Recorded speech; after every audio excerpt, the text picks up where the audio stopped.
안녕하십니까, 정의태입니다. 정의당이 노동, 녹색, 제3세력과 재창당을 추진한다, 이렇게 얘기하고 있습니다.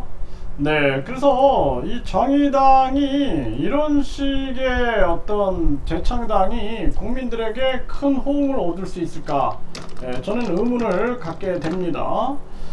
지금 이 정치인들이 정치 바닥에 있다 보면은 국민들의 이 마음을 읽지 못하는 경우가 굉장히 많아요. 네, 그래서 지금 여기 기사도 보면은 정의당, 노동, 녹색, 제3세력과 재창당 추진하기로, 네, 이렇게 나오고 있는데, 사실상 이 국민들을 위하여 특권들을 내려놓는다, 이런 목소리가 왜 못 나올까요? 저는 참 신기합니다.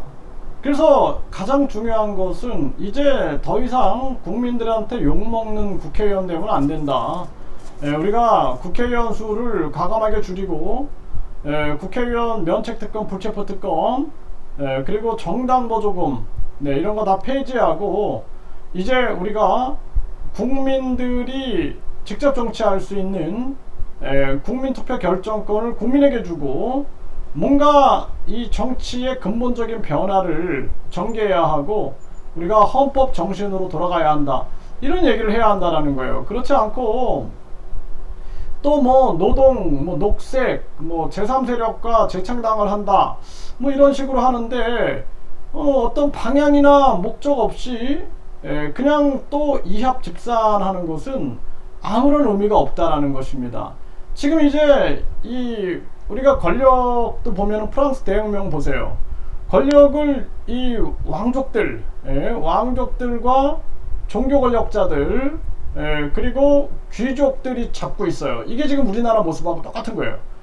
지금 왕족, 대통령, 그 대통령실, 그리고 귀족들, 이 국회의원들, 이들, 그리고 종교 권력자들, 이런 어떤 그 사회 권력자들, 사회 단체라든지 이런 자들이 권력을 딱 나눠먹게 하고 있는 것입니다. 그런데 프랑스 대혁명이 뭡니까? 결국에는 일반 평민들이 들고 일어나 가지고 심지어는 황제까지도 단두대에서 목을 쳐내지 않습니까? 10,000명 정도를 목을 쳐낸다라는 거예요. 그리고 진정한 주권 세상을 열게 되는 건데, 그런 식의 혁명이 일어나야 된다라는 거예요. 그래서 이게 이제 뭐 사람을 단두대에서 목을 치자 이런 얘기가 아니라, 중요한 것은 국민들이 이제는 입법도 하고, 그리고 법을 폐지도 하고, 법을 수정도 하는 국민들의 직접 민주정치 요소를 가입시켜야 된다는 거예요. 가미시켜야 된다는 것입니다. 그래서 스위스는 10만 명이 동의하면 국민투표에 붙이지 않습니까? 그러니까 우리나라도 이렇게 국민투표 결정권에 대해서 본질적으로 논의가 이루어져야 돼요. 국민투표 결정권을 왜 국민이 갖지 못하는가? 왜 국민투표 결정권을 대통령만 갖는가? 그리고 왜 국회의원이 총리를 겸직하고 국회의원이 왜 장관을 겸직하는가?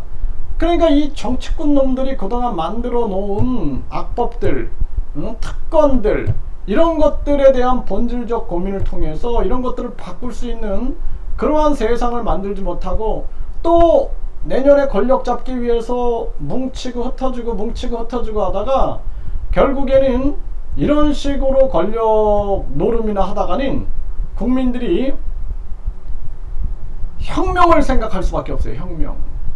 혁명이나 전쟁, 극단적인 생각을 할 수밖에 없다라는 것입니다. 요즘에도 많은 젊은이들이 심지어는 뭐 혁명이 일어나야 된다, 네, 완전히 군사혁명이 일어나야 된다, 뭐 이런 얘기도 해요. 그런 거 듣다 보면은 참 안타까워요. 이 정치꾼들이 권력을 놓지 않으니까 사람들이 극단적인 생각을 하는 것이다 라는 것입니다. 그래서 정의당은 정신 차리고 헌법 정신으로 돌아가서 국민 주권 정치를 시행해야 한다는 것을 분명하게 생각하고 특권을 내려놓을 생각을 하길 바랍니다.